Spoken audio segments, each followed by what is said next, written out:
உண்மை செய்திகள் உடனுக்குடன் கிடைக்கணும்னா மறக்காம நம்ம சேனலை சப்ஸ்கிரைப் பண்ணி வச்சுக்கோங்க. உங்க அப்பாவை எங்க காணோம்? சிங்கத்தை வம்புக்கு இழுக்க குகைக்கு முன்னாடி நின்னு சத்தம் போடுவதா? குட்டி ஸ்டோரி மூலம் எதிர்க்கட்சிகளின் வாயை அடைத்த சிஎம் விஜய். தமிழகத்தில் சட்டமன்றத்தில் தாவேகா மற்றும் திமுக உறுப்பினர்களுக்கிடையே டாஸ்மாக் பார்ட்டி ஃபண்ட் உள்ளிட்ட பல்வேறு விவகாரங்கள் தொடர்பாக காரசாரமான விவாதங்களும் கடுமையான அமளிகளும் ஏற்பட்டன. அவையில் அனல் பறந்த அந்த சூழ்நிலையில் ஒட்டுமொத்த அவையையும் தன்வசப்படுத்திய முதலமைச்சர் விஜய் தனக்கே உரிய வழக்கமான குட்டிக்கதை பாணியில் எதிர்க்கட்சியினருக்கு பதிலடி கொடுத்தார். அதாவது, ஒரு ஊர்ல ஒரு பெரிய காடு இருந்தது. அந்த காட்டுக்கு ஒரு புது சிங்கம் ராஜாவாக வந்தது. அந்த சிங்கம் ரொம்ப அமைதியாகவும் நிதானமாகவும் காட்டை பராமரிச்சு வந்தது. இதை பார்த்த சில பழைய மிருகங்களுக்கு இது பிடிக்கவில்லை. அந்த சிங்கத்தை வம்புக்கு இழுக்கணும்னே சிங்கத்தோட குகைக்கு முன்னாடி நின்னு சத்தம் போட்டுட்டே இருந்ததுங்க.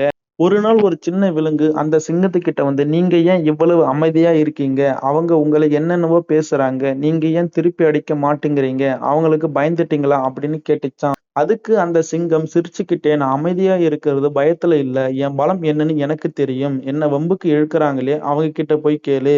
உங்க அப்பாவே இப்ப காணோம். நான் சின்சியரா வேலை செய்ய வந்திருக்கேன். வீணா சத்தம் போடுறவங்களுக்கு பதில் சொல்ல எனக்கு நேரம் இல்ல அப்படின்னு சொல்லிட்டு தன் வேலையை பார்க்க போயிடுச்சாம். இந்த கதையை சொல்லி முடித்த முதலமைச்சர் விஜய் அதனை தற்போதைய சட்டமன்ற அரசியல் சூழலை ஒப்பிட்டு எதிர்க்கட்சிகளுக்கு புரியும்படி 2 முக்கிய பாடங்களை உணர்த்தினார். அதாவது, நாங்கள் ஏதோ திடீரென்று ஒரு கூட்டத்தில் இருந்து நேரடியாக வந்து முதலமைச்சர் நாற்காலில் அமரவில்லை. கடுமையான உழைப்பிற்கு பிறகுதான் இந்த உயரத்திற்கு வந்து உள்ளோம். சட்டமன்றத்தில் யார் எவ்வளவு சத்தம் போட்டாலும் மக்கள் நலனுக்காக தாவேகா அரசு சின்சியராக உழைக்கும் என திட்டவட்டமாக முழங்கினார்.